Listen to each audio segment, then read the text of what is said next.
নমস্কার, আমি প্রিয়াঙ্কা। গল্পবাহন চ্যানেলে আপনাদের স্বাগত জানাই। আজ আপনাদেরকে শোনাবো গল্পের ভূত। লিখেছেন অভিজ্ঞান রায়চৌধুরী ও শাশ্বতী রায়চৌধুরী। আজ আমাকে গল্প পাঠে সাহায্য করবে ছোট্ট ঋষিতা।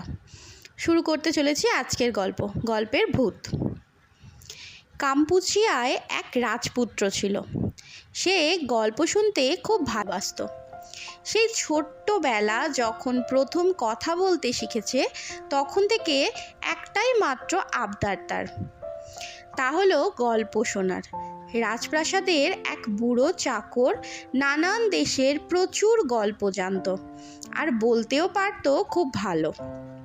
রাজা তাকে ঠিক করে দিলেন রাজপুত্রকে গল্প শোনানোর জন্য। রোজ রাতে ঘুমোতে যাবার আগে রাজপুত্র একটা করে গল্প শুনত। এই করতে করতে রাজপুত্র বড় হলো। যখন বিয়ের বয়স হয়ে গেল তখনও গল্প শোনার নেশা কমল না। রাজপুত্র এমন হিংসুটে ছিল, ওর শোনা গল্পগুলো কাউকে বলতো না, এমনকি বন্ধুরা শুনতে চাইলেও এড়িয়ে যেত। এখন হয়েছে কি, ওগুলো সব ছিল আসলে জাদু গল্প। প্রত্যেকটা গল্পের প্রাণ ছিল, কিন্তু একটা গল্প বলা হয়ে গেলেই সেটা মরে ভূত হয়ে যেত, আর ভূতটা গিয়ে ঢুকতো রাজপুত্রের পাশে ঝোলানো একটা চামড়ার থলির মধ্যে। ভূতগুলোর ওখান থেকে বেরোনোর উপায় ছিল না। একমাত্র রাজপুত্র যদি অন্য কাউকে গল্পগুলো বলতো তবেই ওরা আবার প্রাণ ফিরে পেত। রাজপুত্র এসবের কিছুই জানতো না, তাই বছরের পর বছর ধরে গল্পগুলো থলের মধ্যে গিয়ে বন্দি হচ্ছিল। প্রথম ওদের খারাপ লাগতো না। চামড়ার থলের সোঁদা সোঁদা গন্ধের মধ্যে বসে সুখ দুঃখের কথা বলে সময় কেটে যেত। কিন্তু আস্তে আস্তে ভূতের ভিড় বাড়তে লাগলো। ওইটুকু ছোট্ট থলের মধ্যে চাপাচাপি গাদাগাদি করে থাকতে হতো। হাত পা নাড়ারও জায়গা নেই, শোয়া তো দূরের কথা। তাই ভূতগুলো ক্রমশ ক্ষেপে উঠতে লাগলো। সবসময় ওরা জল্পনা কল্পনা করতো কি করে রাজপুত্রের ওপর প্রতিশোধ নেওয়া যায়, কারণ ওদের এই প্রাণান্তকর অবস্থার জন্য তো রাজপুত্রই দায়ী। একদিন পাশের রাজ্যের এক সুন্দরী রাজকন্যার সঙ্গে রাজপুত্রের বিয়ে ঠিক হলো। রাজা বিশাল উৎসব অনুষ্ঠানের আয়োজন করলেন। রাজ্যের রাজপথগুলো সুন্দর করে সাজানো হলো, জায়গায় জায়গায় তোরণ তৈরি করা হলো। ঠিক হলো যে রাজ্যের এক প্রান্তে অবস্থিত এক মন্দিরে গিয়ে বিয়ের অনুষ্ঠান হবে। এসব শুনে ভূতেরা আলোচনা করে ঠিক করলো যে বিয়ের দিনই রাজপুত্রের ওপর প্রতিশোধ নিতে হবে, কারণ ওই দিনটাই ওকে জব্দ করার পক্ষে সব থেকে উপযুক্ত।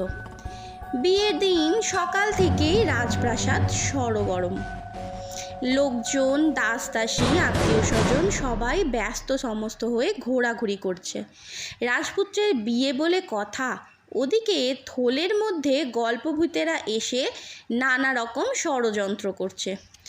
এক ভূত বলল, অতদূর মন্দিরে বিয়ে করতে যাবার জন্য চলতে চলতে রাজপুত্র নিশ্চয়ই ক্লান্ত হয়ে পড়বে, আর ওর খুব জল তেষ্টাও পাবে।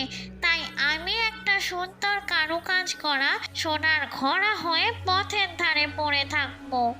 ওটা দেখতে পেয়ে রাজপুত্র ওর লোকেদের আদেশ দেবে ঘোড়াটাতে জল ভরে আনার জন্য, আর যে মুহূর্তে রাজপুত্র জল খাবার জন্য ঘোড়াটা মুখের কাছে তুলবে অমনি আমি একটা ধারালো চকচকে তলোয়ার হয়ে ওকে আক্রমণ করব। এটা খুব ভালো বুদ্ধি, এবার একটা ডিগডিগি রোগা ভূত বলল। শুনে আমারও মাথায় একটা মতলব এসেছে। মন্দিরে যাবার পথে একটা বড় আঙুর খেতেছে, তোমরা সবাই নিশ্চয়ই লক্ষ্য করেছ।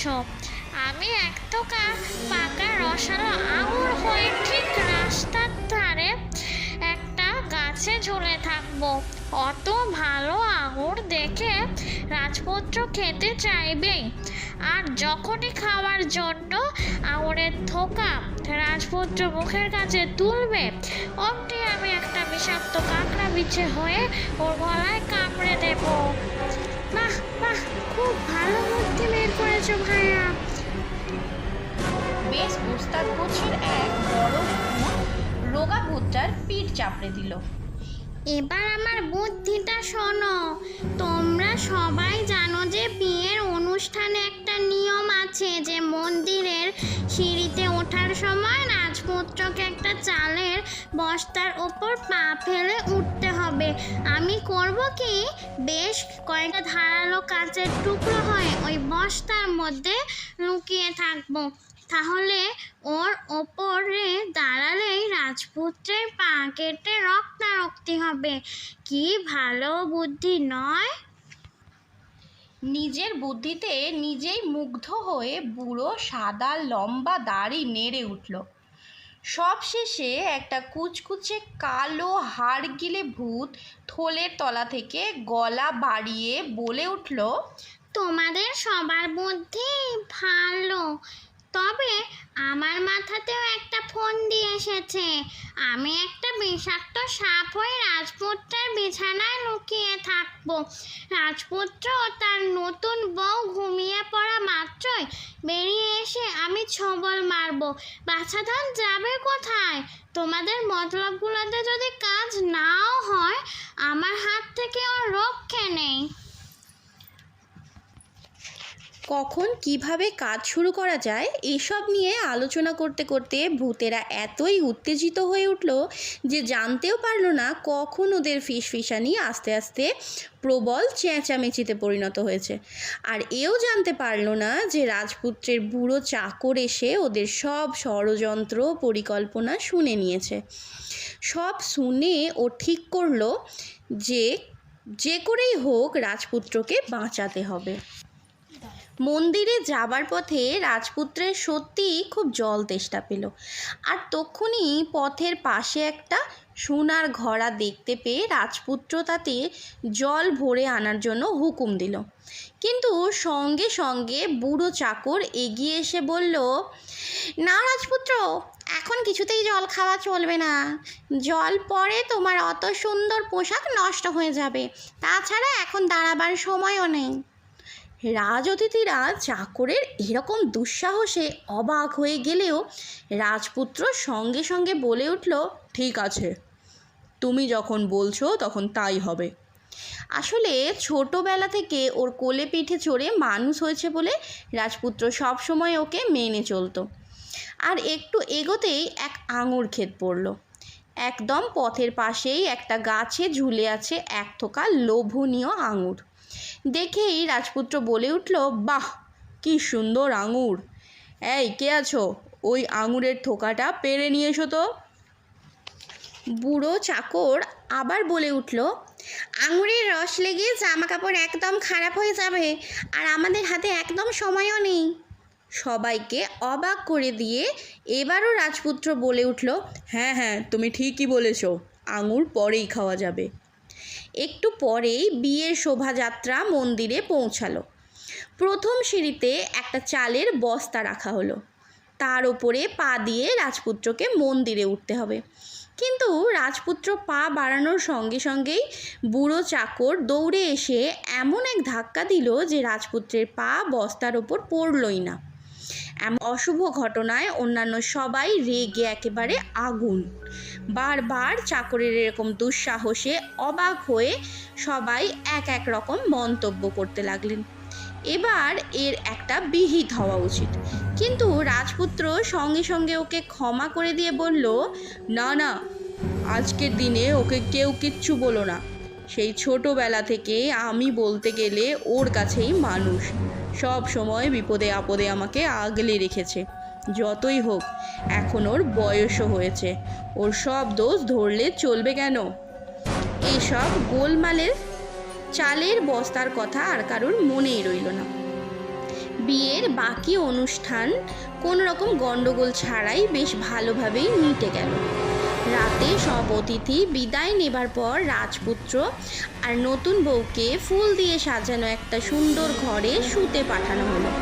কিন্তু ওরা যেই ঘরের দরজা দিয়ে ঢুকতে যাবে, কোত্থেকে বুড়ো চাকর এসে ওদেরকে ঠেলে ঘরে ঢুকে পড়ল। ওর হাতে একটা খোলা তরোয়াল, সেটা দিয়ে বিছানার ওপর কোপের পর কোপ মারতে লাগলো।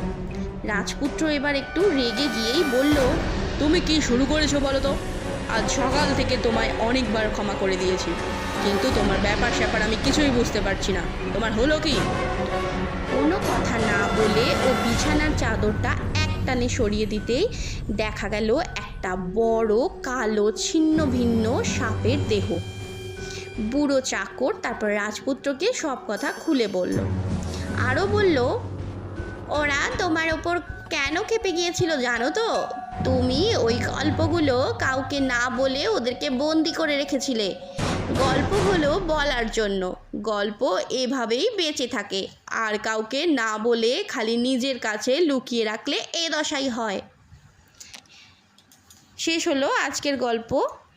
গল্পটি কেমন লাগলো কমেন্ট বক্সে কমেন্ট করতে ভুলবেন না। ভালো লাগলে একটা লাইক করবেন, আমার চ্যানেলটিকে সাবস্ক্রাইব করে পাশে থাকা বেল আইকনটি প্রেস করে দেবেন।